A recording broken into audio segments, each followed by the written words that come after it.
All right, it's been a long, long road, but we're finally here. The end game of Avengers. Avengers Endgame is finally out, and 10 years of movies have led up to this single moment where there's a lot of payoff and some weird shit going on. So we're gonna just kind of go probably in order about what happens. So yeah, go ahead and discuss this here. I'm Paul, and with me is Hank as usual.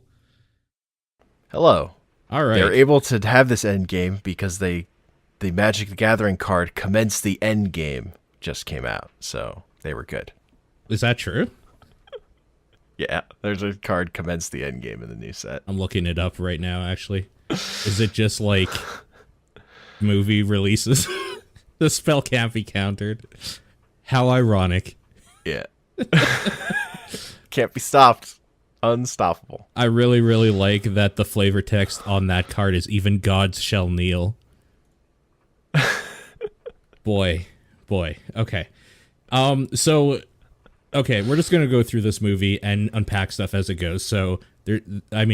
This is one of those movies that if you're listening to this, you either don't care about spoilers or you've seen the movie, because this is a movie that people that have been in it are here to see and like have seen already. So we're not going to bother with this pretense of like, I'll just say right now, if you're listening right now and you're like on the fence, you shouldn't see it because it's not for you. It wasn't made for you, this specific movie. Yeah. At the very least, watch Infinity War. And then if you want to finish it, then you can watch this movie.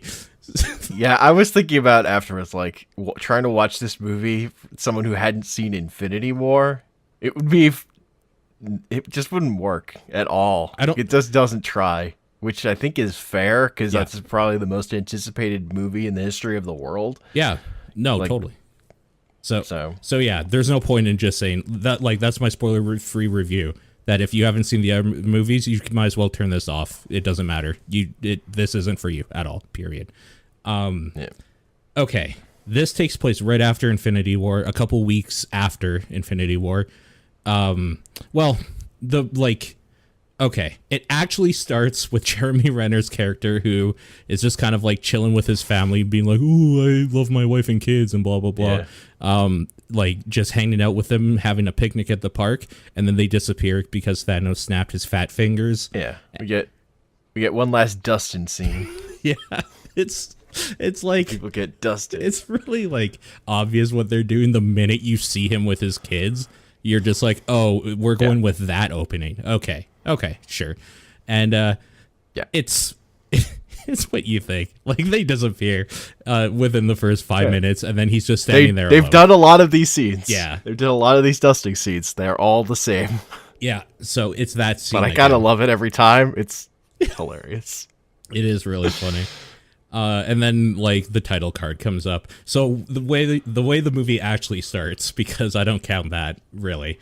That's just kind of like the stepping stone, the welcome mat, basically. The movie starts off right a few weeks after the end of Infinity War, where oh my god, what's her name? The lady Nebula and Tony Stark are just kind of floating in space, ready to die because they're running out of oxygen and food and everything. And then they're playing the football game. They're playing the football game where you kick the paper. Yeah, where you fold up the paper into a triangle and then you kind of like line it up. Table football is what we called it. Yeah, man. Yeah. So it's a good time. It's pretty good.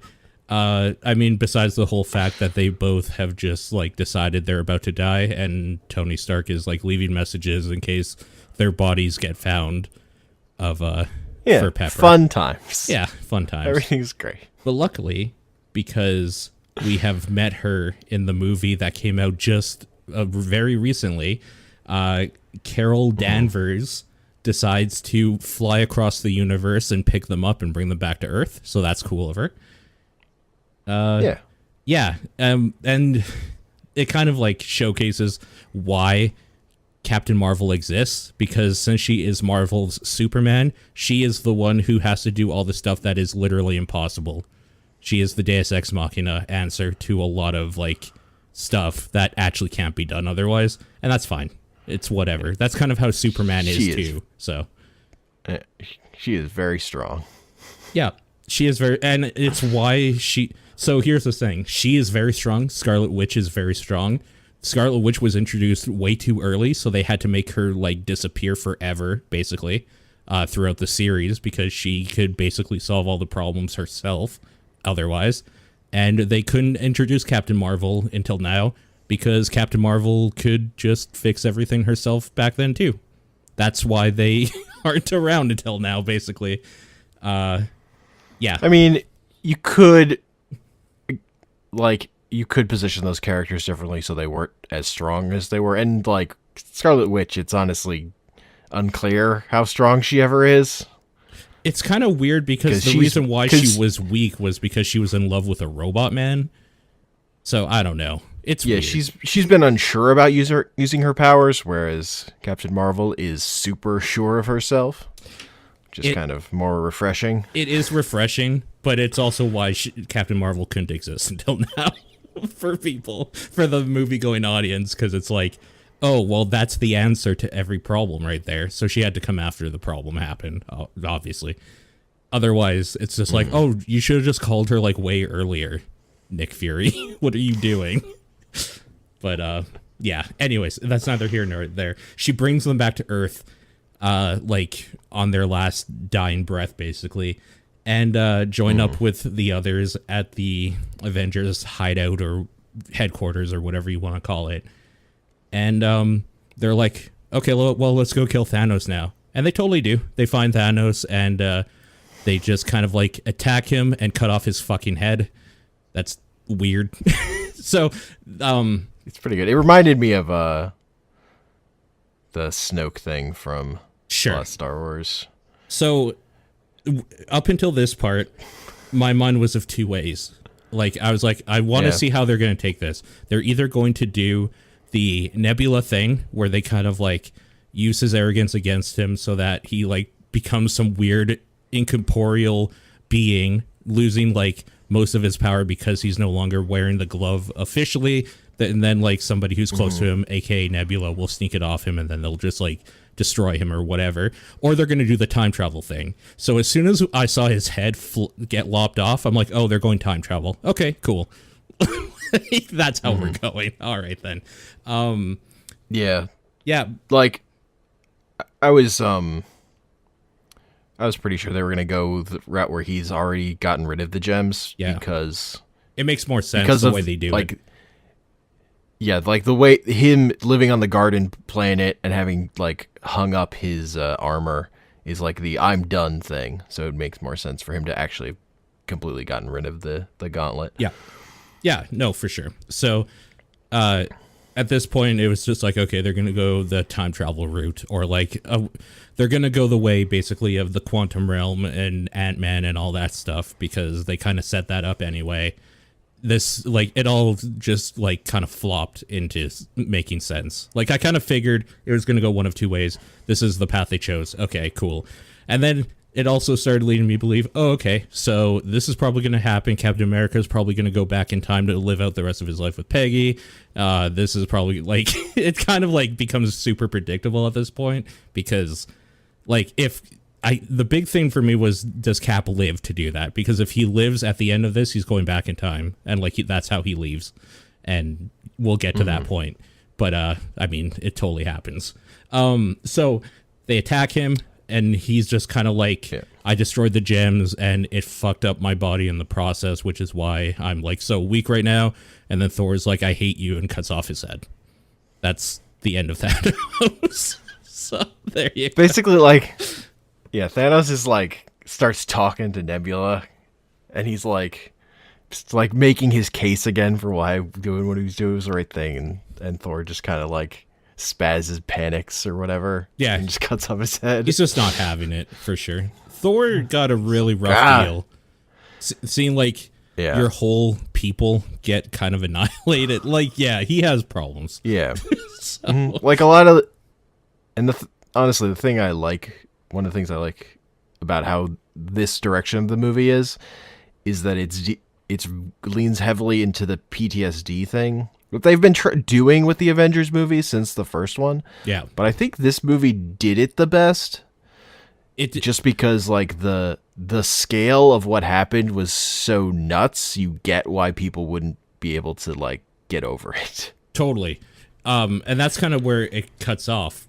From Thanos' head being cut off, it cuts to 5 years later, and it kind of shows how humanity is struggling to like try to find some sort of like normality in the fact that everybody's loved ones are gone, and the survivors get to just try to figure out how to live the rest of their lives with everything they've known and loved being gone in an instant for whatever reason, and that includes the Avengers, where they obviously blame themselves, a lot of them. Some of them have been able to move on, like Tony Stark has a kid now with Pepper, and like kind of a happy life or whatever, even though like he's obviously haunted with regret. And Captain America is doing like group talks with survivors and stuff. Like, it's rough. It's a rough time, honestly.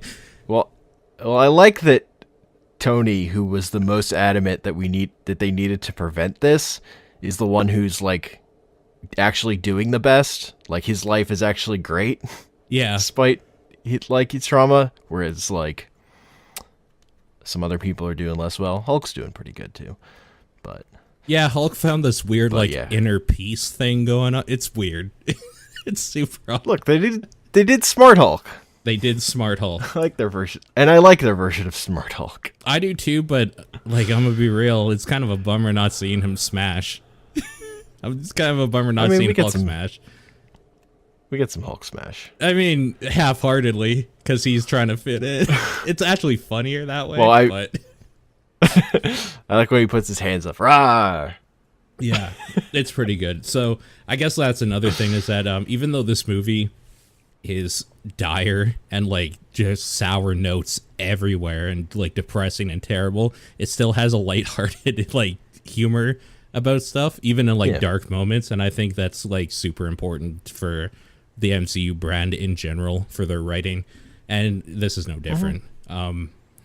So 5 years happens, and it kind of just like goes through everybody and kind of shows like where they are mentally and like with people and stuff like that. A Black Widow is kind of just like taking up the reins of the Avengers and like keeping in touch with people around the universe with different issues going on, because she doesn't really have a family, so that's kind of like her thing anyways. And yeah, it's weird. I guess the big thing though is that this is when Ant-Man comes back from the quantum realm randomly, and is like just teleported into his van, and is escorted by a security guard out of the room. He's freed by a rat walking on a console. Yeah. Oh, that's right. I forgot the rat. Actually, that's true. So it's like, you have to keep in mind, this is all what was foreseen by Doctor Strange. This is the one chance. So like, he knew that rat was coming. Basically, it's so stupid. So yeah, in dumb MCU fashion, he escapes the quantum realm because a rat decided to walk across his dashboard controls for his quantum realm machine in the back of his shitty van. And of course, he's just like, holy shit, what happened? And then finds the Avengers, goes to the Avengers hideout or compound to be like, yo. First he finds his daughter. First he finds his daughter, who's like, 5 years older now. Mm-hmm. No longer a little kid. Mm-hmm. And also he finds his own name on the memorial. Yeah. Even though he's just been missing, he wasn't actually. Yeah. Well, when you get into weird time travel paradoxes, he might have been annihilated and might not. It's a weird like Schrodinger's thing, I think, at that point. So for all intents and purposes, nobody could find him, so everybody just assumed Thanos got him. Yeah. So whatever. Fair assumption. Yeah. And maybe he did get him in some alternate way. I don't know. This shit is like mind-bending if you start thinking too hard about it, so you just kind of gotta go with the flow with this garbage. Nah, it's all very straightforward and simple. It's extremely simple. That's true. So yeah, he hits up the Avengers and just like, yo, I know this is like dumb sounding, but what if we could time travel though? And they're all like, yeah, you're right, that is dumb sounding, but also we're talking to like a raccoon, so maybe we should check it out. And we know just the guy to do it. And Tony's just like, are you fucking kidding me? Like, I got a kid, I don't want to do this shit. Which is like, it was at that moment that I realized, oh, that's why they gave him the okay life. Because if they had to make it some sort of internal struggle of like, why would he want to help them when he's already okay, sort of thing. Like, they still had to like play off that, even like in the end, he always was a little more about his self-interest, which is why when it turns to like him just doing it for fun to see if he could basically do it, to figure out the like quantum GPS, basically, he does. And then it's just like, oh, well, you know, I wish they had gone. I don't know how you would do it in this movie. It's probably not the right movie to do it, but I really, really liked that he had kind of just like a crisis moment of like, I solved time travel and it's like terrifying. Like, I wish they had dived into that more, but also this is a 3-hour movie and it was not the time or place to do it. Yeah.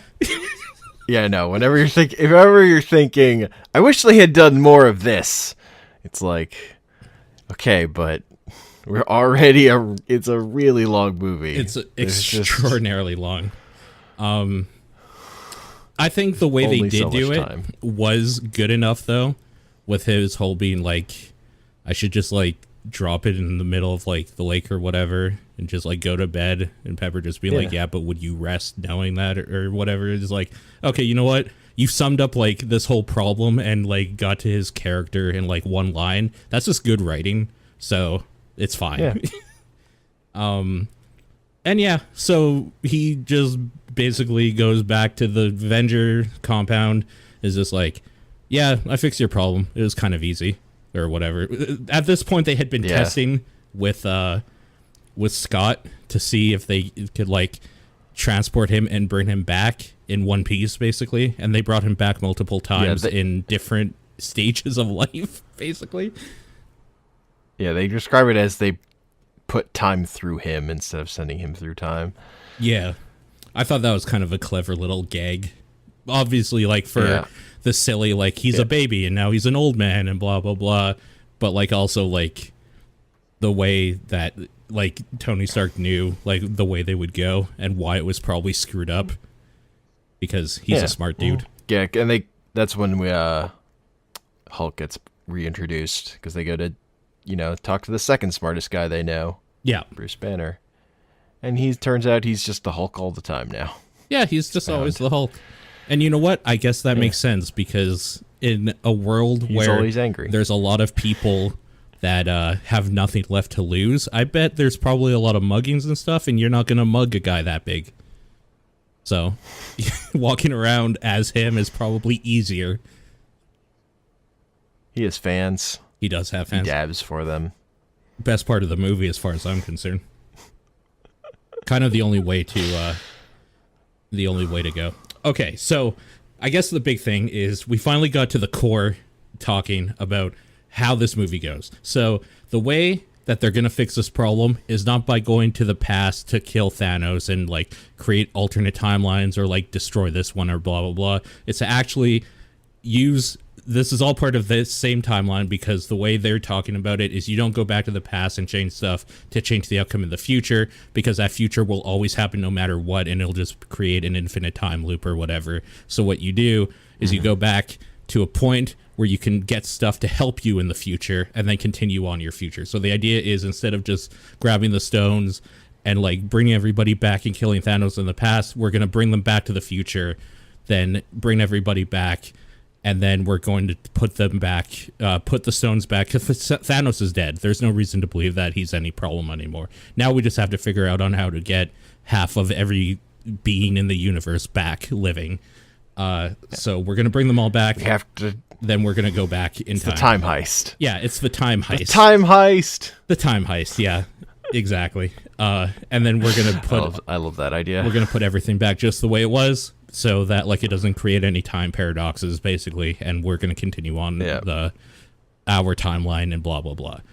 And they split it up, put into a bunch of groups because there's 6 stones, and they decide to go after the stones where they were, kind of like the fucking like minute before Thanos got there. It's kind of weird that they didn't choose to go a little back further, but it's probably just due to the fact that like that's the only information they had of where they were at that time, because the stones like changed hands a lot of times, some of them. Yeah. So it's fine. It's whatever. Well, I mean, they're not that close to when Thanos gets them. Like, one of them is during the first Avengers movie, just because there happened to be 3 in New York time City. stones in New York at that same time. Yeah, in 2012. So that's just, efficient. Yeah. Then there's the one from, they have to go back to Thor 2 or whatever. And, or like post Thor 2, whatever. And then they have to go to the start of Guardians 1, like before Peter Quill gets the stone, because they know it's there. Yeah. And he had the tool to get it, and then there just happened to also. But like that one becomes a problem just because Thanos exists in that space area and is looking for the stones that even though it's, Yeah. he hasn't actually got a lead on them yet. Yeah, they made a weird error that nobody could have really foreseen, where by sending Nebula back, she interacted with her own networking brain self because they exist in the same time there, and kind of gave away the plan, as it were. Yeah. It allows Thanos to watch the movie, Yeah, so he knows the plot. right, exactly. Which is They turn, a Spaceballs joke into a serious plot point in the biggest movie ever. it's actually hilarious and kind of brilliant too, because what it does for Thanos' character is he goes from this weird like mercenary, like I know how to fix all the problems in the universe dude, to being the actual Mad Titan by like knowing that even his plan didn't work in the end, because he saw it and they're like obviously still like fighting, so like it's weird. Yeah. And he's like, you motherfuckers chop my head off. Yeah. Fuck you. Yeah. Just the fact that it's like he saw into the future, but like through their time travel and like watching the movie, essentially seeing that like his solution didn't actually solve everyone's problem. So now he's just crazy. He is actually the crazy Thanos, which is hilarious to me. He's gonna burn everything to the ground and start anew. Make a grateful world. And it's really funny to me because the way they treated him in the first half in Infinity War is that whole movie is his hero's journey. At this movie, they needed a villain. So in this movie, they found a way to make him the villain, even though he was like on his hero's journey. It's actually, like, if you break it down, kind of impressive the way they did it, writing wise. Like, there's a lot of things I'm super impressed with writing wise in this movie. But now we're going to talk about some of the stuff that I found boring, kind of.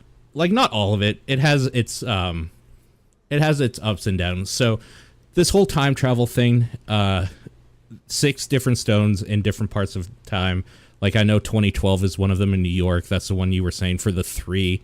I think at some point they find out a problem with, the Tesseract gets stolen by Loki because of a fuck up that they do, and they're planning to try to steal it back in that time zone. So they have to go back to 1970.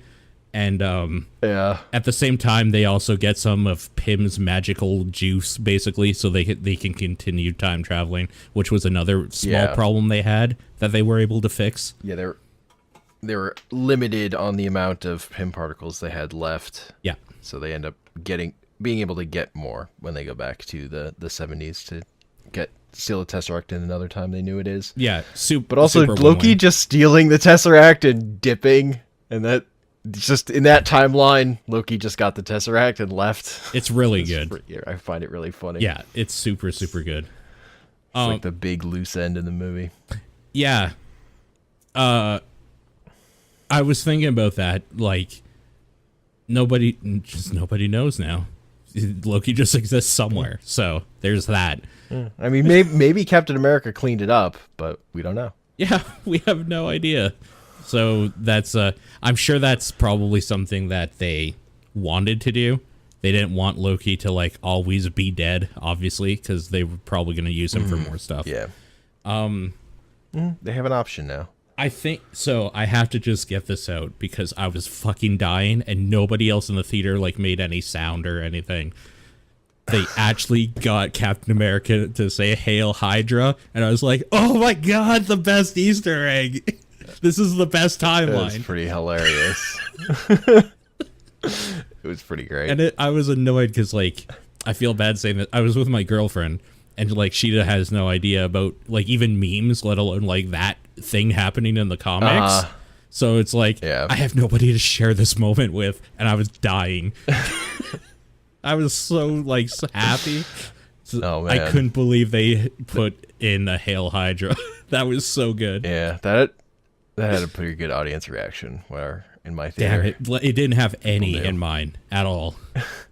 What a bummer. What a bummer. They get Loki's staff fine. So that one from that time zone's fine. The Tesseract's gone. And what was the other one from that time? Oh, Doctor Strange's the time gem, which Tilda Swinton's character at this point has because Doctor Strange doesn't exist yet. Yes. Which just takes some like talking. Like that was just all Bruce Banner's charisma checks, basically. And yes. It went pretty good because of course it was. Like there was no way that he could take her on in a fight. So it makes sense. We also get a good like little visual version of how the time travel stuff works and how like the timeline thing. Taking the time gem from this timeline splits it off into like a dark world where it doesn't have the time gem to defend itself or whatever. Like that's the reason she's unwilling to give it to the Hulk, because this timeline needs it. Like sure, this will help your timeline, but what if you don't succeed and are able to come back? Right. It's a big risk. Yeah, totally. But then he mentions that Doctor Strange's just handed it over. Yeah. And she kind of goes, "Oh, he had a plan." Yeah. This has to happen. Yeah, because he's supposed to be the best of us, and if he's the best and made this decision, obviously there's a huge reason. So maybe I shouldn't step in the way of fate and destiny and all that shit. Yeah, no, totally. There's like a lot of underlying conversation going on in that moment without it being explicitly said, which I always like.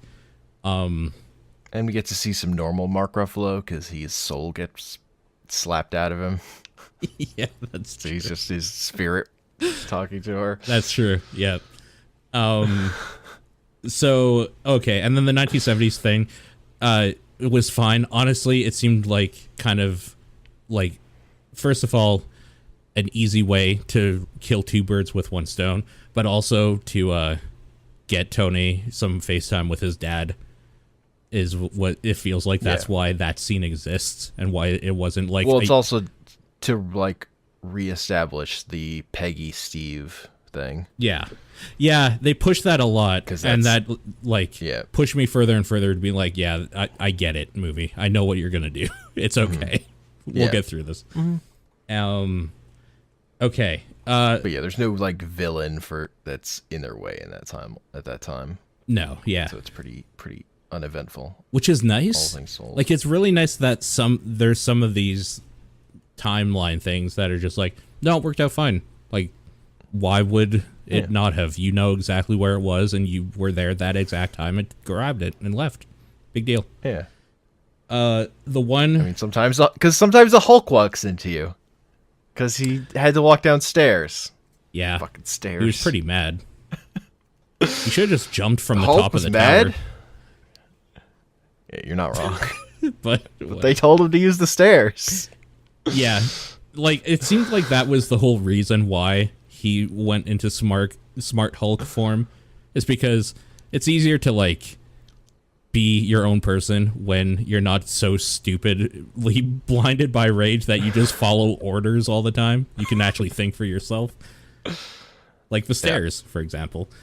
Okay, I don't remember what year it was, but on that one planet with Quill, they grab the other stone, and it's one of those situations of Nebula seems like she was made for this because she has the robot hand that can reach into that like power grid thing basically and just pull it out without damaging her actual body.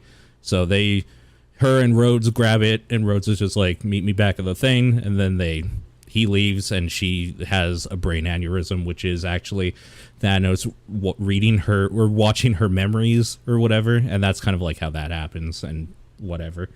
So she gets captured at that point. But yeah, no problems there. I guess the weird one for me is that I was wondering how they were going to do the Red Skull one. I'm guessing I think it's the Soul Stone. Yes, it is. So in the first movie, so Thanos had to sacrifice in Infinity War. Thanos had to sacrifice. It was a soul for a soul, basically. He had to sacrifice something that he cared about, and that's where he kills his daughter that he actually likes, not the fake daughter that he just uses because she's an assassin, essentially. I mean, look, they're both his fake daughters. Yeah, but this is the one he likes, so that's why it was important. It's the one he liked more. Yes. Yeah. So in that movie, he kills her, and then he gets it. In this, this is where Black Widow and Hawkeye kind of are like hanging out and trying to get, and then Red Skull does this whole like, I know who you are, come with me, soul for a soul, one of you, ultimate sacrifice, blah, blah, blah, or whatever. And they kind of like have this moment where they each think they're the one that should do it and kind of have a small tiff and fight about it, which is like... Yeah, we kind of skipped over the Hawkeye went crazy. And Hawkeye's a mercenary killing. Now. Yeah. He's not a mercenary, he's just a murderer. He just goes around killing gangsters. Like, just slaughtering them. Yeah, no big deal. Real cool scene with the Yakuza boss guy, though. Yeah. That was neat. Yeah, he has a little sword fight. Yeah, he's good with the sword. I mean, the problem with this scene, though, is that people don't care about Hawkeye. Yeah. So he wasn't going to die. Right. It's one of those things that, like, it's kind of obvious Black Widow would have been the one because... he has a family that he's going to get back to. She has nothing. She has absolutely no, like, skills that really lead her in a hand-to-hand battle with gods. This is kind of like the way that she can make up for just being a normal human spy in this, like, grand scheme thing. So, like, it's obvious that she was probably going to be the one to bite it. It seemed too easy to let Hawkeye do it, honestly. And I think the way they do it is... fitting, where they have a kind of like little martial battle of what the thing they do is trying to jump off the cliff, which is kind of neat, where he shoots an explosive bolt and like to throw her off course as she's running, and then she jumps off after he jumps off and like pins him to the rock face. Like, it's really cool. I actually thought it was neat. So yeah, the action for that part was good. And then she dies, and which is it's like, too bad. A big thing with the Marvel movies in general is I think the last bunch the action has gotten much better. It's very good than the earlier ones, which is very nice considering how fucking huge this movie is. Yeah, no, totally. It's nice that the actions, they've figured out how to do it better. Totally, agreed. I feel like I'm forgetting one. The stone from Asgard. It's just Rocket Raccoon grabbing it from Jane because she's just a dumb human girl, and he could just do that. He does get spotted doing it, and is just kind of running away from guards, but whatever. Yeah, but we never talked about Fat Thor. That's true. Thor, we find out in the 5 years, has gotten a beer gut and has been playing a lot of Fortnite with his buddies. That's... Yeah, man. So, when I saw Fortnite on the TV, I visibly cringed. I was like, oh. Look, man, he's got to get on voice chat and threaten to kill children. I want to pull that line. That's a good audio line. Yeah. Honestly, there's not a whole lot to say there. He went crazy, and he's the one that really, like, if you think of Vietnam movies, or movies where, like, a character served in a war, and they have PTSD, and then they, like, are this, like, fat slob drinking beer, that's what Thor is in this movie. The whole time, actually, though. Yeah. And he's a drunk now, basically. Because, of course, he is. It's kind of, it's wild. It's like the phases that Thor has gone through these movies. Like, he's changed from movie to movie dramatically, more than any character, I think. Yeah, it's really weird, especially how this ends, where he's chilling with the Guardians crew. Is really odd. So I'm so I love that. He fits in so well with their crew, so it's perfect. Yeah. Mm-hmm. But yeah, there's not a whole lot of. I guess the big thing there is Thor going back to that time. He gets to speak with his mother again, and she kind of gives him the little kick in the ass he needs to, like, get his shit together. And I really liked that scene, actually. I thought that was really good, heartwarming scene. That was nice. Yeah. He needed that scene. I think everybody in the audience needed it, too. There was some weird shit going on, and that was a nice, wholesome scene that everybody just needed, I think, for a breather. And Rocket Raccoon is just a weird little dude in every scene he's in, so I just enjoy watching him skitter around and stuff, so I just like raccoons. That's all I have to say about him. Rocket Raccoon's pretty great. And this is when the movie, for me, so, like... Oh, also, the last thing, though, is that before he leaves, Thor summons Mjolnir from that world. Oh, yeah. So he's got the hammer back. It's pretty good how he's, like, just holds his hand up for a moment. It's just like, Rock is just, like, looking at him. Like, what are you doing? Sometimes it takes a while. Yeah. Yeah, no, that seems And then good. he's stoked he's still worthy. Yeah. Yeah, that's pretty good. He was worried about it. Yep. So now he is armed with Stormbreaker and Mjolnir, so that's dope. Oh man, when he like has both of them, it's so good. I was getting excited. It's so good. Every time Thor like actually becomes the God of Thunder in these films, it's so fucking good. Oh. Yeah. It doesn't happen enough as far as I'm concerned, but I understand why. Okay. So that's the stuff, even though like there's some good parts in there, I felt it really dragged for me. Like there's something weird about how it was paced, and I don't know why, because like I guess it's maybe just going back and forth between the different things. There's just so many things going on. It's just so many different like places and themes and people and star power, and like it's just maybe a little much for me. I mean, what it's like is, and I think this is one of the reasons I really like this movie, it's really, really like an event comic book. The way those giant stories that are just cramming in all the characters, it's really like them. In all their flaws and all their strengths. It nails it in a way that I've never felt like these movies did before, even. And so that's really why that's a real big reason why I dig this, is that they really captured that feeling and that thing of like these disparate. I just like that, and I like that like that time heist. When they said time heist, I was all in, because just the idea of characters in a movie having a plan and doing specific tasks, I think is just good structure for a movie. It just gets plot. It just lets the machinery of movies, the way they work, play out well, and gets the pieces in the right place. I don't care about any of that shit way at all. So it's for me it dragged. The part I did care about was seeing, the Avengers assemble part where they're all back together and they're all fighting because that's what they do. They fight. They fight all the time. Mm-hmm. I think it would have been interesting.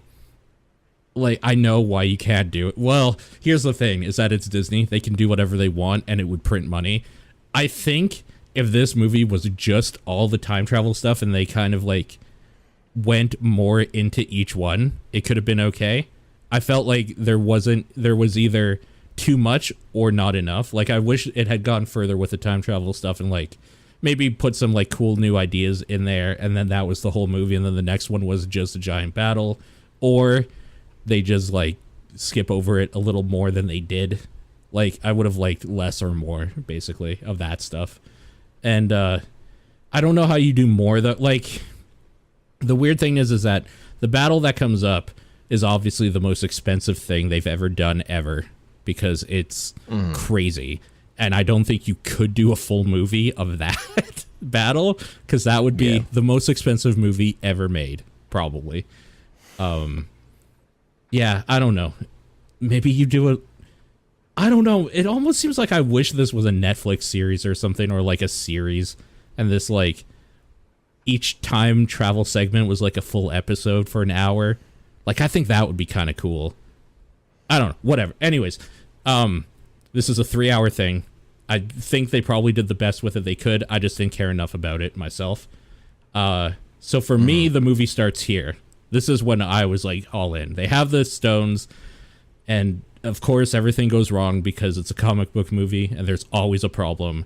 And that problem is that the bad Nebula from the past took the good Nebula from the future's place and kind of, like, infiltrated, brought through the Thanos and all his goons essentially through the time portal thing.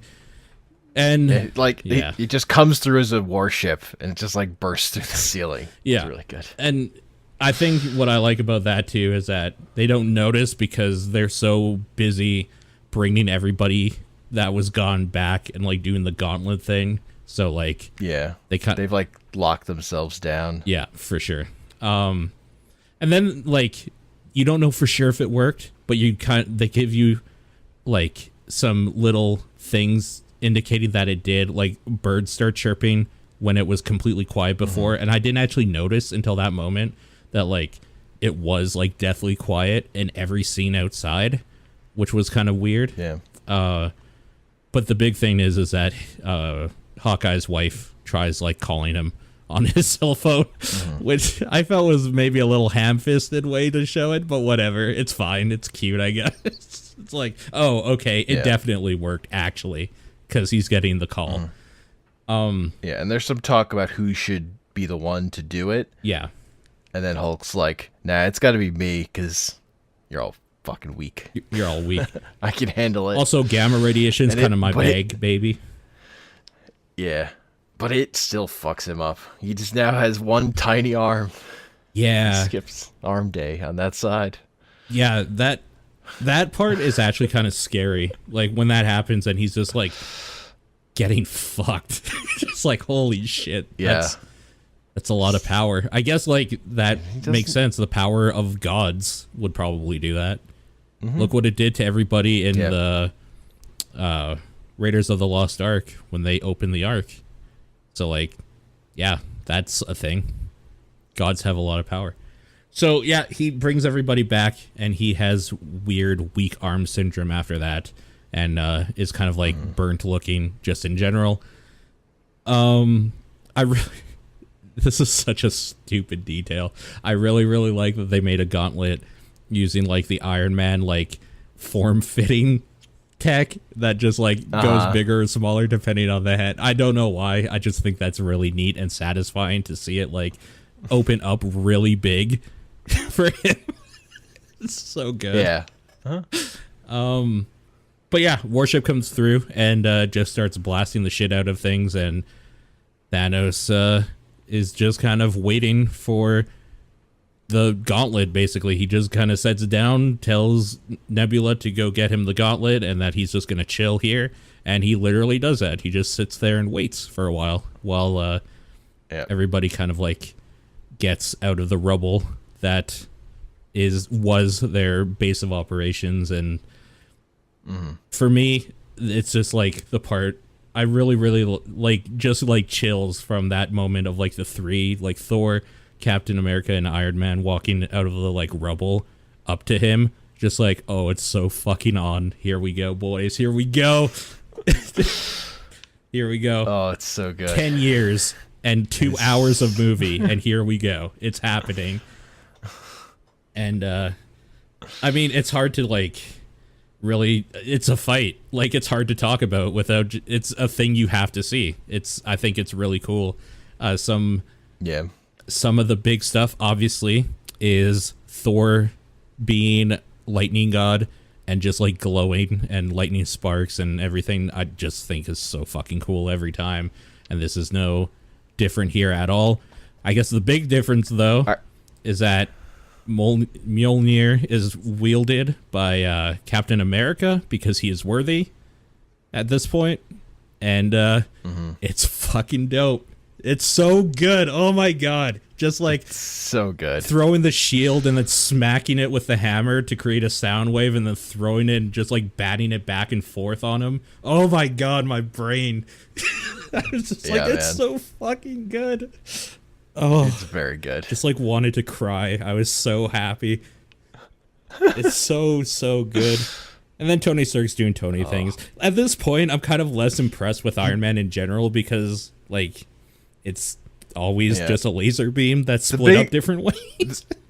Like the big thing he does, he has like this back thing, and like Thor shoots lightning into it, and then he like turns it into lasers. Yeah, I remember. I think this is a thing I was talking about with Nathan back when the first Avengers came out. The thing I like in these movies, and I felt ever since Age of Ultron has kind of like lacked a little bit more and more, is I really, really like in these movies where they actually fight as a unit, like using each other's abilities to like do cool things. And I felt this fight specifically had all of that stuff again in a way that like I felt hasn't been there for a while. And it's so gratifying. Also, I would be remiss to not like bring up that it's super nice. The big problem I had with Infinity War is that when people saw that and like maybe don't know Thanos at all or whatever, right? They probably think that all of his power is because he has the powerful glove. Like obviously he's a good hand-to-hand combatant because he fights the Hulk in the beginning of the movie and like he holds his own. But also people could probably get the impression that, oh, that's probably because he just has like the power stones. But the fact is that Thanos has always been super smart and very skilled as a warrior, and like there's a reason why people are scared of him, because he will fucking murder you. And it's so nice to see him without the crutch of the gauntlet showing off like why he's a fearsome warrior and just like taking on the three of them by himself and like holding his own. When he's just like, he's got his like fucking double bladed thing. It's just giant weapon, and he's just like hacking away Captain America's shield. It's so good. It's like hacked in half. It's so fucking good. Oh my god.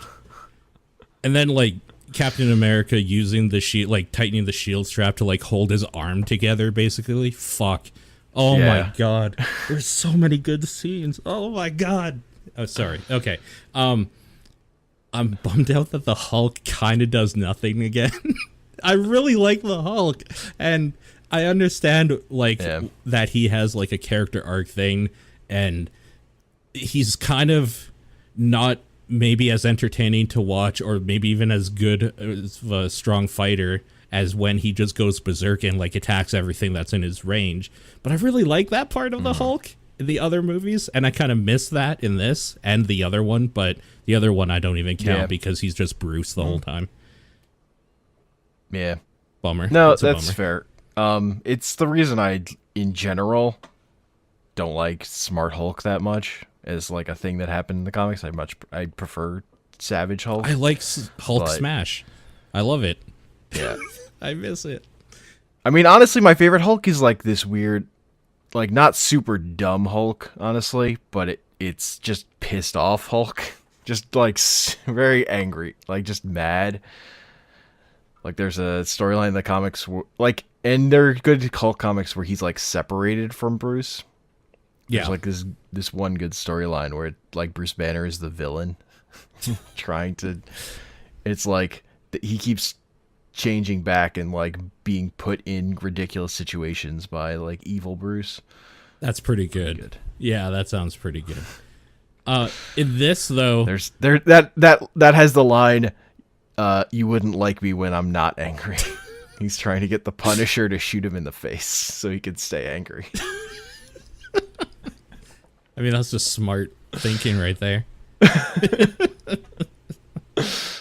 I will say though, like, I guess his role in this, I kind of like the big thing he does is that when the building's collapsing, he's the big guy like holding up the like all the rubble for the people underneath it that need to get out, which is like Rocket and specifically Jeremy Renner, because he's the one that finds the gauntlet and has to run through a sewer full of those weird Thanos army crab people, spider things that are chasing him. I can't remember the name of them, but I think they're the Chitauri. Yeah, that's right. Yeah, so he so basically, while the three are fighting Thanos, they're just all trying to like get out, and by the time they do get out, I guess like this is where Gamora comes in as well, and like good Nebula meet up with him because bad Nebula almost gets the gauntlet away from Hawkeye, and they kind of do the like trying to have bad Gamora have a change of heart, and then they just end up fucking shooting her just because fuck you, basically. Nebula kills herself. Yep. It's pretty good, I guess. It seemed easy, but I kind of like that sometimes in these movies it just takes a gunshot to the chest. Like that's fine. You don't need to be godly in everything. Like sometimes you get shot. So whatever. Well, I just like that it's Nebula that does it. She's like, I'm not irredeemable. Like, I'm not beyond redemption, but I'm pretty unreasonable at this point, so I'm just gonna have to shoot myself. Yeah. If she's like gonna threaten my sister, it's kind of a moment too. She will try to kill Gamora.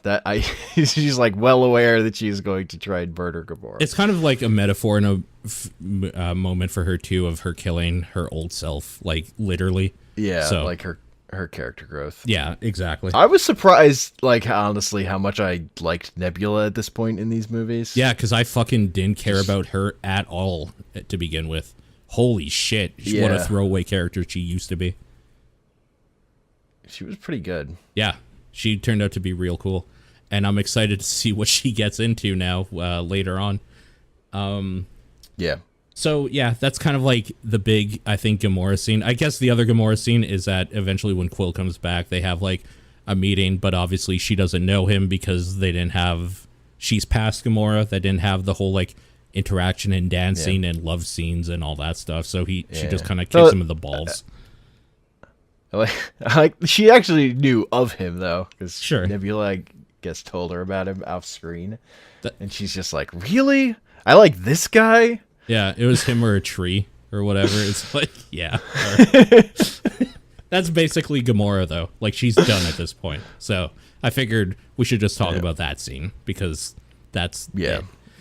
Okay, at this point, everybody is together, kind of, but this is the point you were talking about where Thanos is kicking the ever-living shit out of Captain America, and then, of course, Captain America, being who he is, gets back up, because he always gets back up. He doesn't like bullies, so he just stands there, like, just him with a broken shield, like, ready to fight this whole army that's encroaching upon the, like, scenery, basically. And then this is the moment where we really find out that it worked, because Doctor Strange decides to teleport literally every person capable of fighting he's ever known onto the battlefield, and it's so dope. Holy shit. It's so good. It's the moment you wait for, where you see the fucking monks doing their, like, shield shit, the Wakandans, like, with their spears just getting ready to go, the fucking Asgardians ready, like, just everybody, like, getting up together, and you're just like, oh my god.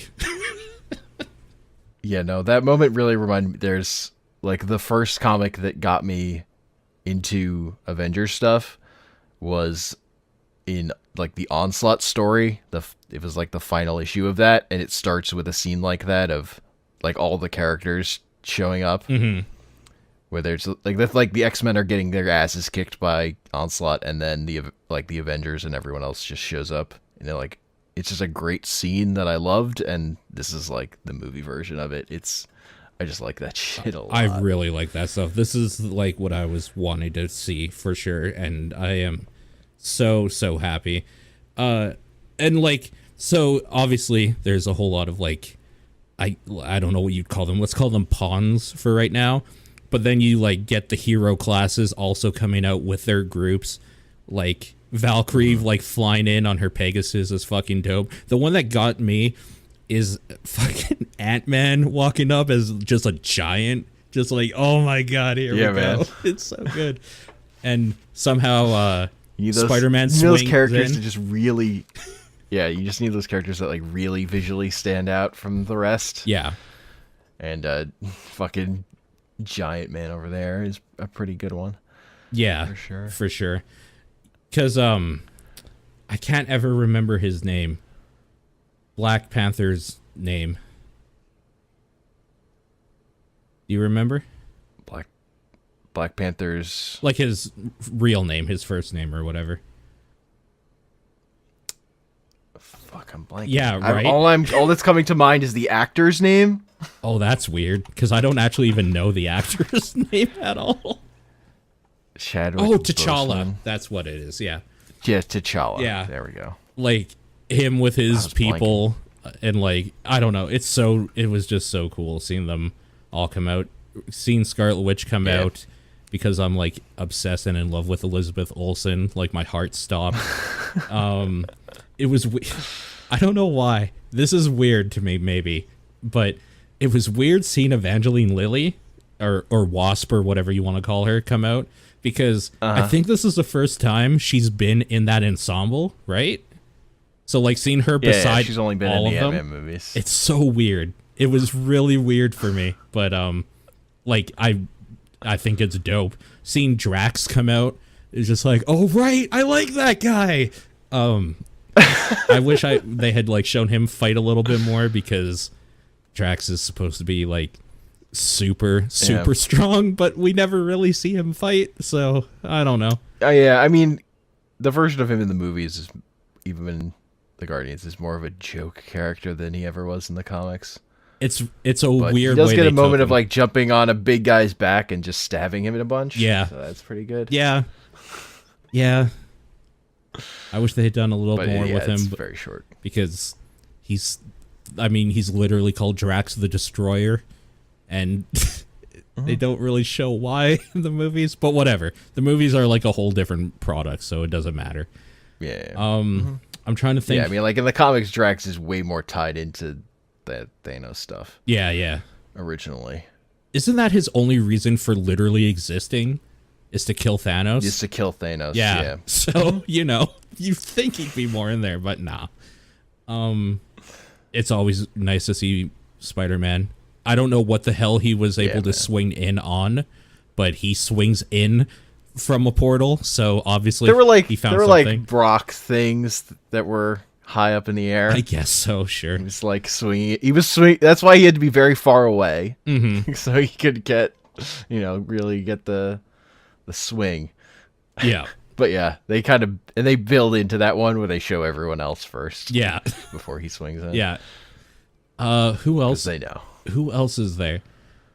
Oh my god, I'm trying to remember if there were like all the Doctor Strange dudes with their. It's so good. Their little symbol magic stuff. Yeah, I really like them coming out, and they have a really cool part later where Thanos is like, make it rain or whatever, and they're like holding up basically umbrellas over their people. Oh, it's so good. It's so good.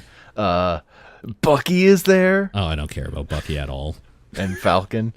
Oh, you know what? I don't like Falcon at all, but I liked him in this movie. He has this one part where he flies into a dude and stabs into him with his wings. Just like, there we go. Yes. It's about time, dude. It's about time you were awesome. but I still kind of when don't Spider-Man activates his fucking kill mode on his armor. Yeah, it's really, really good. His eyes go red. So dumb. Oh my god. Also, it was really nice to see Star-Lord again. Like, he doesn't really do a whole lot, but I don't know. I really like that character. So I'm excited for another Guardians, I guess, is the takeaway from what I'm talking about right now. Is really the thing. And like the big person who's missing at this first point is Captain Marvel. Is not here yet. She gets her entrance later. Right. Because if she was here, this fight would be over right away. So we need to build up to it. Also, she's like saving other universes, so whatever. She's doing her thing. Yep. Yeah, I mean, is there any specific things you want to talk about in the fight itself before like major stuff going on? Some things you liked?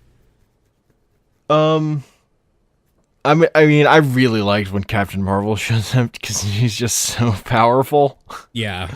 I really like Ant-Man just punching one of those giant flying things. Yeah. I think that's like the first visual interesting thing when they collide, the two sides. Yeah. Is like him just smacking one of those fuckers in the face. It's really good. Also stepping on a dude that gets thrown down. Yeah. Yeah. Yeah, there's some good stuff. I like Captain America and Thor. Like, so Captain America has been using Mjolnir, but then at one point he ends up with Stormbreaker, and then they're like, no, trade me. You take the little one. Yeah, that's really good. Captain America with Mjolnir and the shield is like OTP, man. One true pair. It's so pretty good. Great. Yeah, it's really good. I'm trying to think of, like, there's just a whole bunch. This is kind of just where there's, like, really good giant war cinematography going on, where, like, there's a lot of background stuff of just, like, nobodies, like, stabbing each other and, like, fighting or whatever. I forgot. Pepper Potts is so good. I love when she comes in and they're, her and Iron and Tony are fighting back to back, shooting lasers and stuff. Just so fucking good. Holy shit. Also, I'm obsessed with Pepper Potts as well, so there's also that going on. But yeah, War Machine gets a new armor.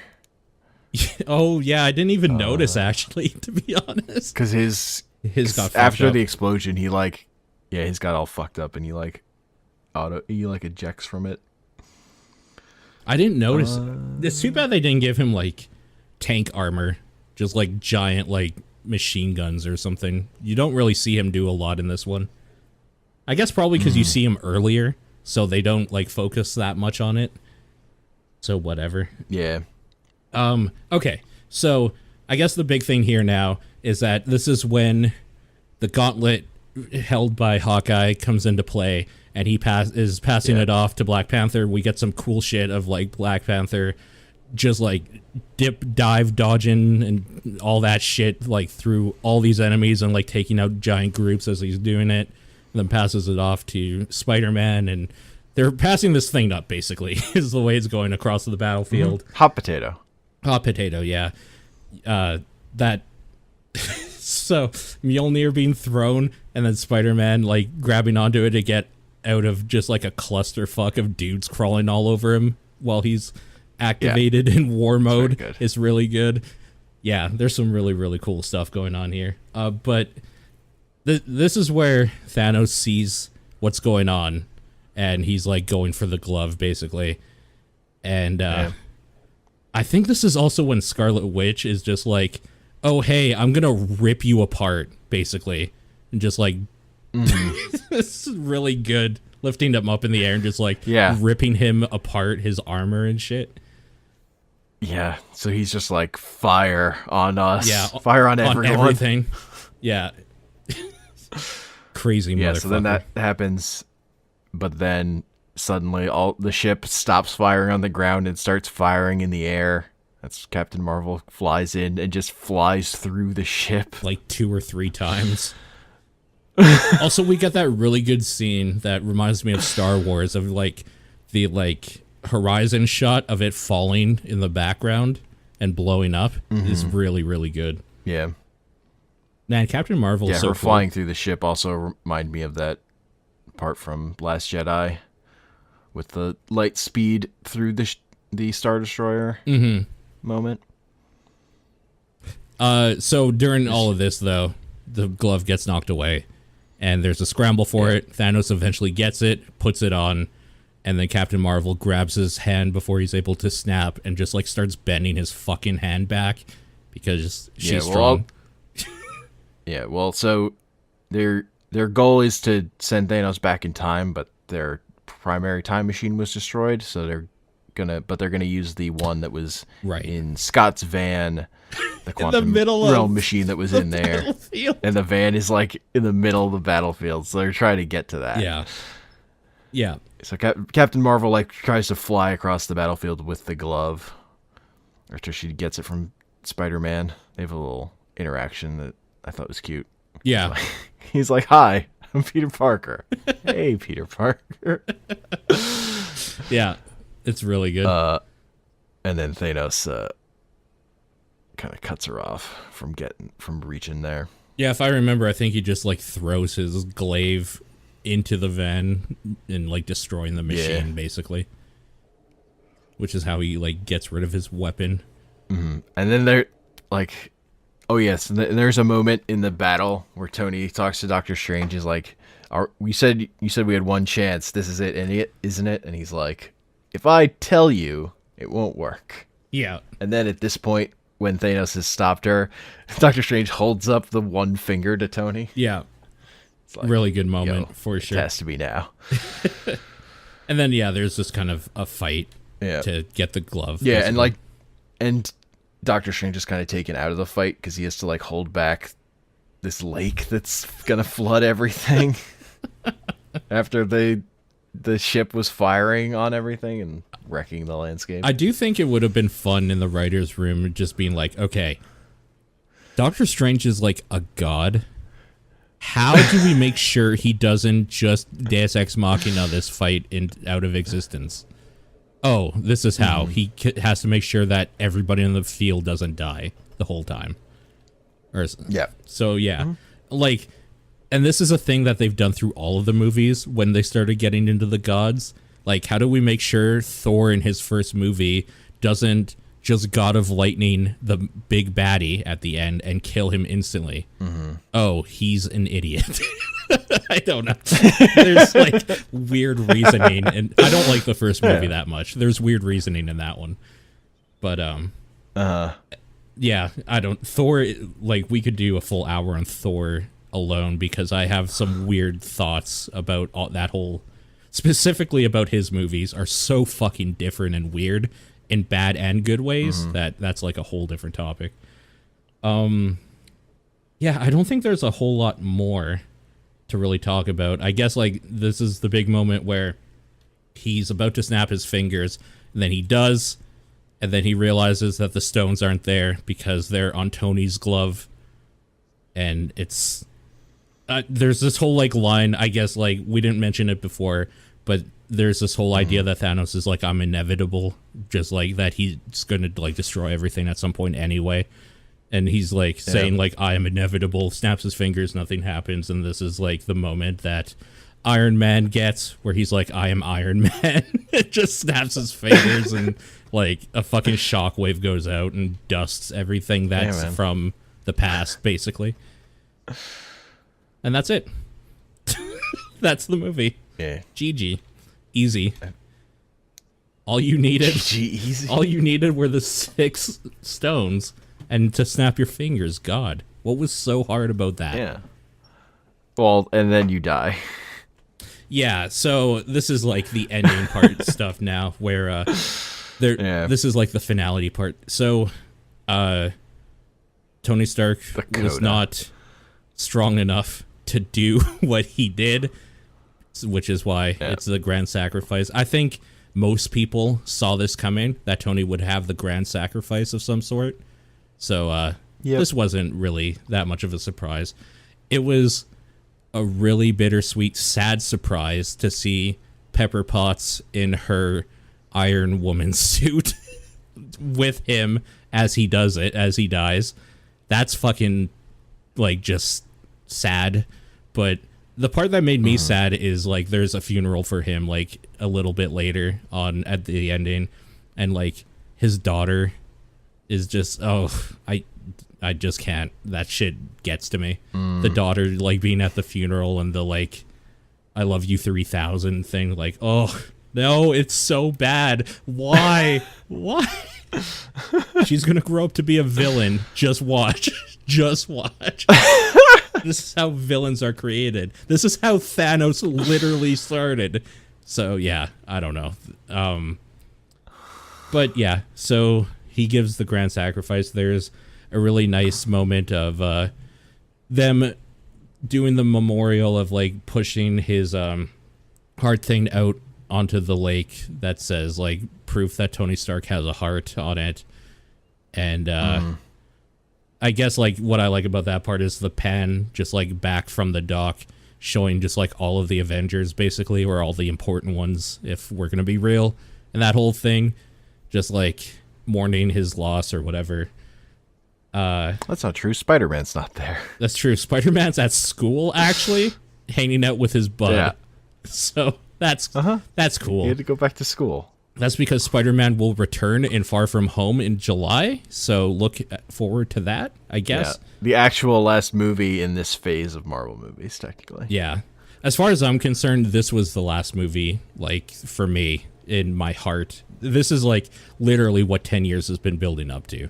So for me, like, all the rest of them coming out are fine, but this is the thing.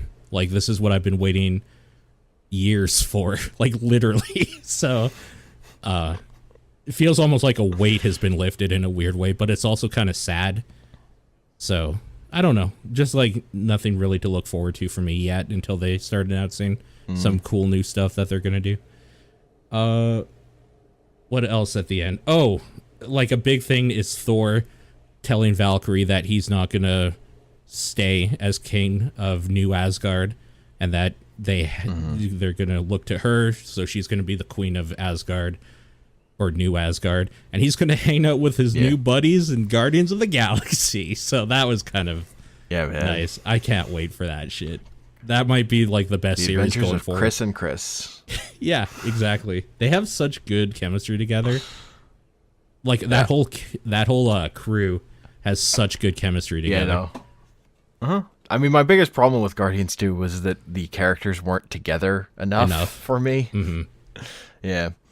That all their, like, internal strife with each other was like, yeah, but what I like about this movie is these character interactions. I just want them together more. Yeah, exactly. So yeah, that'll be cool. I guess, like, the big thing on that ending is that it showed that he's probably going to be looking for Gamora, because he's, like, looking her up and then hides it when... Yeah, she just goes missing. She dips. Yeah.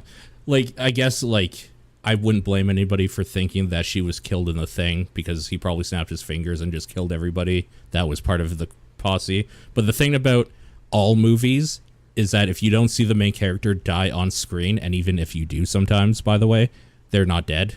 So she's probably somewhere, or will come back. Gamora is super alive. Yeah. So yeah, that'll be a thing that going forward, and Nebula's part of that crew and everything. Like, that's going to be a good time, those movies. I'm looking forward to that. Wakanda is Wakanda. Like, T'Challa's hanging out there on his, like, terrace looking out, and that'll be that. Whatever they do with that, like, there was nothing special with his ending. He's back, so I guess that's the thing. Yeah. So whatever. Peter Parker we talked about. I'm trying to think if they're for the, like, there's the big main one that we'll end on. I guess Captain Marvel probably just took off doing Captain Marvel stuff, as she does. Yeah, she's got other stuff to do. Hawkeye got his family back, which is nice. Yeah, and him and Scarlet Witch have a scene of together reminiscing about dead people. Yeah, because specifically the two people who were not able to be brought back, Vision and Black Widow. Yeah, exactly. Yeah, that's kind of it. So I guess the final scene is Captain America is going to go back through time with the help of Scott, Ant-Man, and the Hulk, and return. Oh, and I guess what's his name is there too. Bucky's there for whatever reason, because I guess he was hanging out on set and they could use him for like framing or something. And I mean, Bucky and Falcon are there because they're friends with Captain America. Sure. Both characters I don't give shits about at all, but whatever. It's whatever. So he's going to go back through time and deliver the stones to exactly where they were to ensure that everything is kosher and cool and that he'll be right back.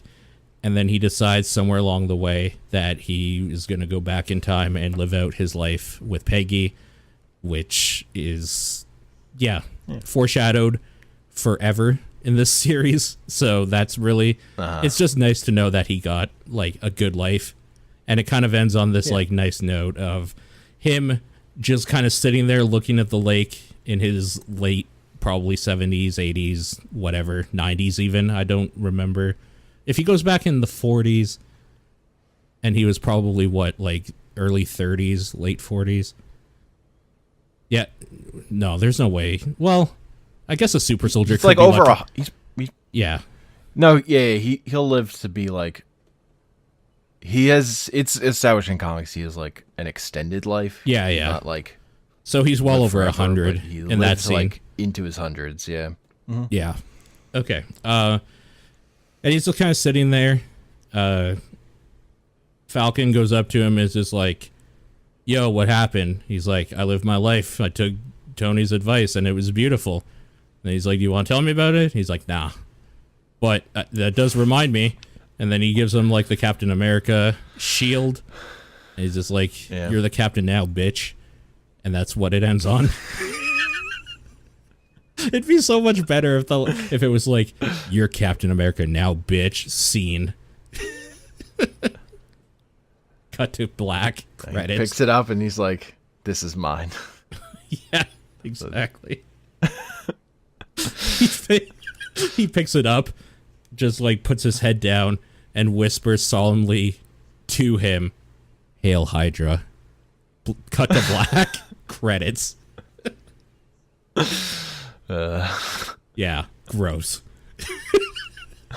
What a fucking gross ending that would be.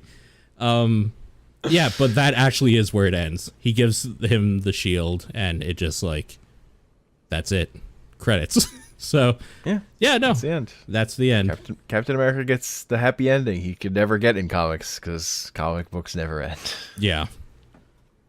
But actors age, so we get to have endings. Yep. In movies. Yep. Because it's inevitable. And that's kind of nice too. I kind of like endings. So. Yeah, no, honestly, one of my favorite things in comics are when they do let the story just keep going and you get like legacy characters. So I'm actually excited for what the MCU gets to do with newer characters. Just like keep it going. I like the pushing forward thing. Sure. So like that, I'm excited for Black Panther and Spider-Man and Guardians movies. Those are all prospects I'm in for. Yeah. Okay. So we're gonna wrap up with some thoughts here. First of all, Stan Lee does have a cameo in this. I think this is his last one too, right? I mean, I'm pretty sure. I also thought other ones were his last ones, so maybe he has one in Spider-Man. It's like conceivable to me he has one in Homecoming, but after that, no. Yeah. It's the last one I think that's possible. Yeah, okay. I think so too. So, this one was less bittersweet and sad than the one in Captain Marvel, where he literally says like something a little profound, specifically because he's dead. In this, he's just kind of like, peace and love, man. He's just like a hippie driving by. So it was fun, Stan. It wasn't like weird, profound, like tear-inducing Stan. So that was good. Yeah. It was weird to me there wasn't a thing. I didn't stay until after the credits, but there wasn't a thing saying like thanks Stan or something like the beginning of the first credits. But whatever. I'm sure they don't want to harp on it. People die. Like that's a thing. They already did once, so yeah. Okay. The big thing I want to talk about with this movie is that the reason why I think a lot of this movie works at all is simply, this is obvious, but I need to say it. It's simply because of the build-up. If you did this movie without 10 years worth of movies building up to this point and stuff like that, and you like falling in love with these characters or disliking other characters or whatever, even like in Infinity War, this movie doesn't work at all. Like at all. It doesn't matter. Nothing in this movie would matter to the point where like it would even be watchable maybe. But I really, really like going back. Like the past scenes I think earned what they do in a way that movies don't usually. When movies deal with time travel, they don't have 10 years of shit to go back to, right? Like it's really, really nice that this is all stuff we saw. So like they don't have to explain why they're going back to this time and whatnot. Like this is all stuff that we could revisit back from like 2011, 2009 and Iron Man 1. Like we could revisit little like hints and stuff like that. And I really, really enjoy that about something like this. I think this would probably be akin to, there was that movie that I didn't bother seeing that was filmed over 13 years or whatever. You know which one I'm talking about, right? A Boyhood. Boyhood, yeah. Like, I think that would probably earn something like that too. Like, there's something really nice about having all of this, like, backlog, basically, that you can use and kind of, like, make the time travel stuff feel a little more important or a little bigger than it would otherwise. And I think that's what I liked about this movie in general. That being said, I do wish they had done maybe a little bit more with the going back in time thing. Like, I think this would have been perfect as a series, like, thing. I don't know how they would have done it, but I would have really liked, like, each episode is, like, an hour of, like, them going back to a past and doing a thing and just, like, really digging into some of that stuff, because I think that's really interesting. But, like, they can't. It's a 3-hour thing. Like, they had to kind of push it along a little bit. And I think it's fine, but at the end of the day, the big thing I came for was the giant spectacle fight, and I got that. So I'm more than happy with it, honestly, is like my final thought on it, is that I wanted one thing. It did that one thing. It's fine. It's totally fine. Yeah, that's fair. Like, yeah, this movie, I almost think you just can't evaluate it as a movie. Like, it's just not it's an event more than it is a movie. Totally. But that's like the whole strength of the Marvel universe, like comics like this to me, is you can tell these giant stories that just wouldn't work if you didn't have all this history and structure to it. Like all that stuff allows for giant stuff like this where you can just cheat so much and have the stakes be so high. Yeah. I love that stuff. So yeah, it's just them getting to that peak of spectacle that the comics do. Yeah, really. Like this is the mountain that they've been building up the whole time. This is the peak. Yeah, for sure. And I mean, and like I said, I was talking with my girlfriend on the way home about like this as well. I'd be lying if I said it didn't feel like the end of an era. Like, it feels like I'm leaving like past a thing that like I've been following for a while. Like, I don't know, it's hard to explain. Obviously, like, people that would be listening to this, and like probably you as well, probably I don't need to explain necessarily what I mean, but it's like I have known people that I have met, stopped talking to. People in my family have died. People in my family have been born. Like, in this time that this whole giant thing took to come out. And we're like at the moment now where the big thing is over, the big arc. And it's kind of like almost a weird empty feeling, but it's also kind of satisfying. It's like I survived long enough to see all of the movies for 10, I guess 11, because I think Iron Man was 2008, right? Maybe it was 2009, actually. Let's say 10, because 10's a nicer number. 10 years I've survived, and I've been able to, like, keep up with these movies. So, and now it's just like, what do they have coming out? I'm going to quickly look up, because if I look up MCU, I think they have something planned already for the next wave, right? For phase 4. Shang-Chi. Like, I don't even know what Shang-Chi is. The master of Kung Fu. So. I think he's the guy who trained Iron Fist. Yeah. In comics. I mean, okay. So, basically what I'm getting at is that if they don't have more than this currently, it's going to be an uphill battle to get me back in. That being said, give me Guardians 3. I think I'm in. So, I'm fine with that. Yeah. But, yeah, they had that whole thing with them firing James Gunn, but then eventually they've rehired him. yeah. So he is going to direct Guardians 3, but I think that, like, delayed its production, so it's going to be, like, 2021 or whatever before that's out. Okay. Gotcha. Yeah, no, I mean, part of the thing I think was that they'd been holding back on announcing what they were going to be doing until this was done. Yeah, and that makes sense. So I still do think they have an uphill battle at this point, because they don't have, like, a giant thing they're shooting for anymore. I'm sure they could just, like, find another one. I mean, okay, are we going to get Adam Warlock? Is that a thing that'll ever happen? Because it seems like if it was, it should have happened by now, and he should have been in this movie, right? Probably.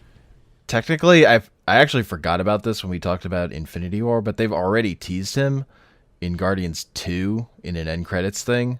Oh. Because they're like in Guardians 2, they actually, like, they're being hunted at some point. The people, Rocket steals batteries from those gold people. Those gold people are the ones who build Adam Warlock to be the perfect man. And there's, like, they show his, like, cocoon thing on the after credits thing of that movie. So I think he is gonna be in 3. I think, like, 3 is gonna introduce Adam Warlock as a thing, potentially. What the fuck do they do with him?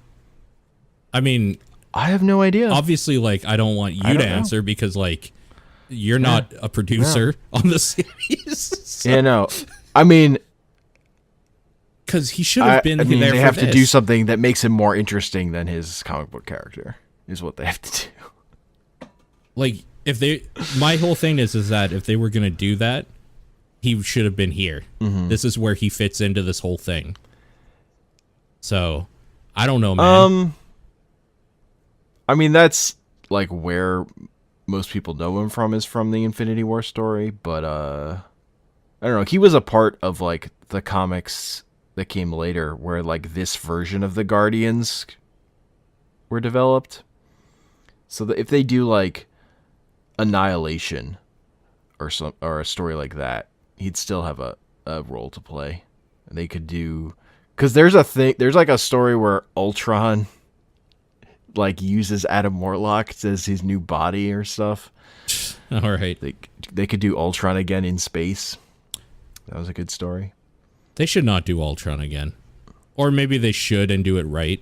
That would be nice. I don't know. Mm-hmm. Yeah.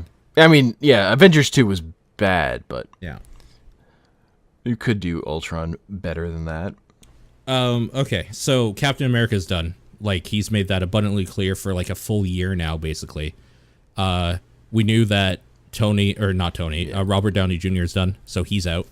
Yeah. We know that the Falcon and the Winter Soldier have a mini-series coming out, so that should be something I probably don't care about unless people, like, give it rave reviews or something, because that's two characters I don't care about at all.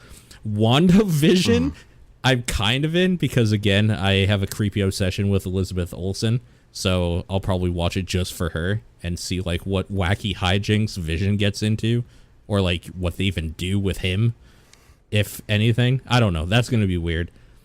Loki has a series coming out, so like that might be interesting. I don't have any idea what that's all about, so that'll be weird. And apparently Hawkeye has something too. And again, I'm just kind of like, don't care about that at all. Loki, though. Yeah, I don't care about movie Hawkeye. I'm kind of into Loki. I want to see what that is, for sure. Yeah, that could be good. I think they've either said or it's rumored that there's going to be a Black Panther 2, which makes sense. A sequel of some sort. That's definitely happening. Yeah, again, like I'm in for Spider-Man, Black Panther, and Guardians. Like, I am excited. Yeah. For new movies and all those franchises. How do you feel about Doctor Strange? But I'm gonna see any of these. I fucking hate Doctor Strange 1, so maybe not then. I don't know. I'll see it. I see all these movies. Yeah. It's not even a thing. It's just if I'll like it or not. But they'd need Doctor Strange 2 would have to do something more interesting. Part of the problem with the first one is that it was just the plot of Iron Man again, except he was unlikable, like completely unlikable. He's way more of a dick than Tony Stark was, even. Yeah. He wasn't redeemable in that. But I've liked the Doctor Strange stuff they've done since that movie. It's just that movie itself I didn't like. So I don't know. Sure.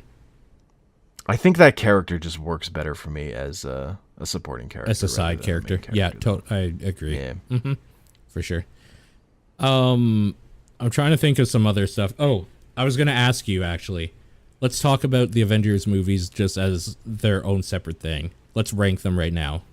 Where do you put what? What gets bottom slot? I think we're both in agreement. Age of Ultron, right? 2. Yeah. Okay. Age of Ultron's bad. Okay, so we're in agreement here. I think this is where we're going to start deviating. We're probably going to have different lists completely, but that's fine. Okay.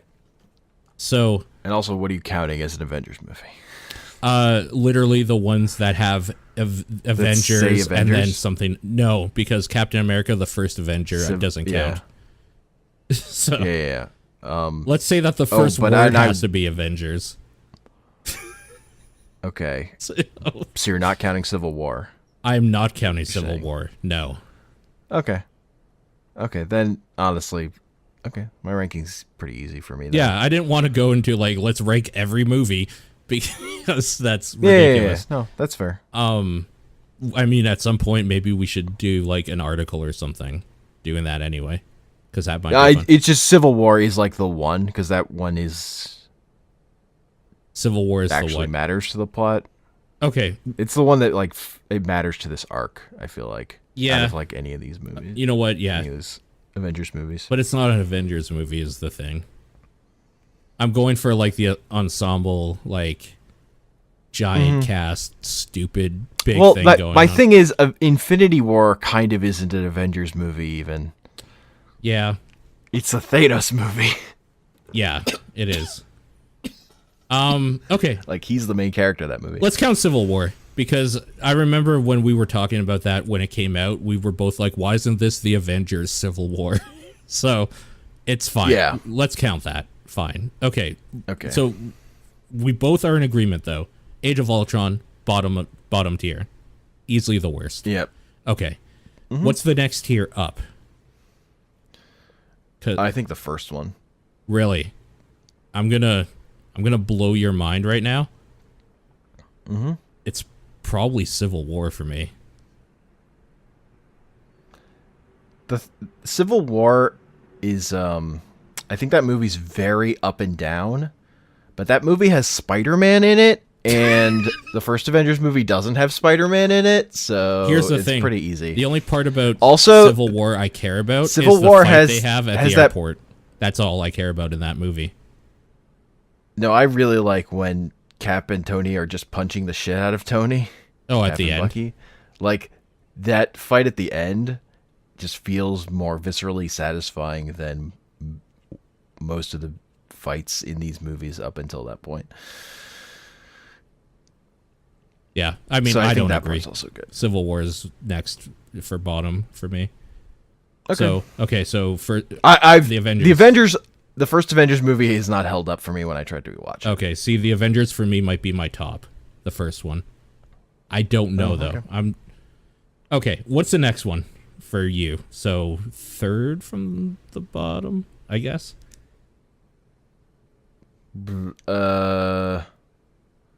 Probably Civil War at that point. Okay. So it's still not like very high for you then necessarily, but it's high. I mean, there aren't that many of these. Yeah, that's true. For me, it's Endgame. This one, probably.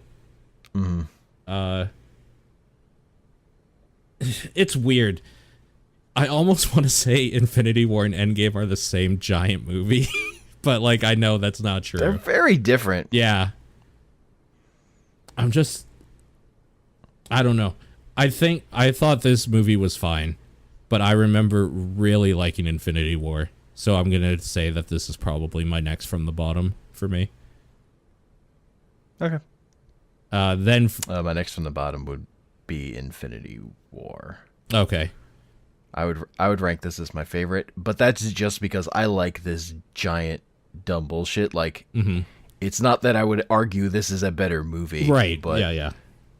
as a thing that exists in the world, this one makes me happier. Yeah.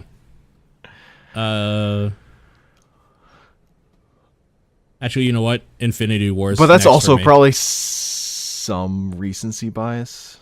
Sure. I don't know. I mean, anytime you talk about literally anything, it changes within the first hour, week, month, year. Yeah. Like, that just happens. And that's my thing with these movies. I really don't ever feel the need to rewatch any of them. Okay. These aren't movies I'm like going back to all the time. As much as I like them. Sure. They are. Yeah, that makes sense. I'm in and out on them. The next for me is Infinity War. My top is the first Avengers. I just remember that moment of seeing the characters that I've seen these other like, I think it was like 3 or 4 years worth of the other movies, like Thor, Captain America, and Iron Man, and like the characters in those, and then seeing them all together the first time on screen with like this giant, weird, otherworldly threat and stuff. I just really like it. I've seen it like probably 5 times, and I've never got bored of it. I still really enjoy that movie. I got bored of it the first time I tried to watch it at home, honestly. Really? Yeah. No, it didn't hold up for me at watching it after the first time. All its flaws stood out to me way more. The magic was lost. I don't at all agree. Again, I didn't love how the action looked in those earlier Marvel movies. Yeah. Other than, like, Iron Man is the one that super holds up for me. That's probably still my favorite out of any of these movies. But Iron Man 1? Yeah. Out of all of them? Oh, okay. Huh. Other than, like, the new Spider-Man movies, yeah. Yeah, because I was going to say, Homecoming's real good. I really like Homecoming, but that's also the Spider-Man bias for me, specifically. Yeah. And none of these movies hold a candle to Spider-Verse. Oh, the Spider-Verse is, like, in a whole different plane of existence of tears. Yes. Like when I'm talking about the best movies in this, I'm talking about in the MCU universe. Spider-Verse is one of the best movies that exist for me. So it's a different universe completely. Yeah. Yeah, for sure. Any closing thoughts? When I got into Avengers comics when the Avengers were not popular, like I got into them when Marvel was outsourcing them to people from Image, Rob Liefeld and Jim Lee, and I got into it because it was like a jumping on point. I did not expect that years later the Avengers would be like the most popular thing in the world, and I'd be watching the most anticipated movie, and it would be a giant Avengers event thing. But here we are. I enjoyed it. I had a good time. Can I fuck with you a moment? Good for me. You know how I got into Avengers? Marvel Zombies. I got super into the Marvel Zombies garbage. and that's what kickstarted me into the Avengers. Oh, Zombie Spider-Man was so sad that he ate Aunt May and Mary Jane. He was so sad about it. Marvel Zombies is both hilarious and fucking terrifying. Holy shit, there's some dark garbage in that fucking series. But yeah. That's where I like really started looking into the characters more. I still don't like necessarily enjoy a lot of the Avengers like comics and series stuff. So what I did after that is kind of like look up some like stuff that I should check out from each of the main Marvel characters and just kind of like basically did synopsis diving into a lot of the stuff, and then like the ones that people are like, you need to read this one, I would like look up and read those, but I didn't like bother going through like 30 years worth of comics because that's ridiculous. So, you know. But yeah, no. Yeah, old Avengers stuff I never loved. Yeah. I mean, I have the old Avengers comics where Spider-Man showed up briefly in that book, but oh yeah. That was just as a weird thing. It was more of a throwaway fact at that time before he just became they decided, what if we just put Wolverine and Spider-Man on all the Avengers teams because those characters are really popular? Yeah. I mean, that makes sense. And then that helped. Yeah. It really helped Avengers comics sales. So. Yeah, no kidding. But yeah, I think that's where we should probably end this. Obviously, like, if we were to go into just more comic talk, this would take forever. So we should probably just keep this to Avengers specific stuff. I don't know, man. It's the end of an era for me. Like, maybe I'm being super over dramatic about it, but it just, like, even though there were parts of this movie I didn't necessarily care for, I still like loved every single minute of being in that theater and just like experiencing this thing. And I probably will go again at some point because I'm sure there'll be somebody I know in my life that hasn't seen it, and I'll just be like, yeah, I'll go with you. I guess for me, I hope that they are able to do as well on the next giant arc and adventure that they want to plan out that they did with this, and I hope I again survive long enough to see all of it, I suppose. So here's to hoping. Yeah, man. Look, I'm just looking forward to seeing fucking Mysterio in a movie right now. One step at a time. As far as going. Yep. One step at a time. Yep. That's how life is now. One day at a time. In a post-Avengers world. Anyways, okay, I'm going to end my recording now. So thank you for listening. Hope you enjoyed. And yeah, if you haven't for whatever reason seen this movie, I mean, you should probably just go see the spectacle, because why not? Or wait for Netflix. I don't really care. I'm not your dad. So yeah, thanks for listening. I mean, I wouldn't. I don't know that I would wait for Netflix. Disney Plus.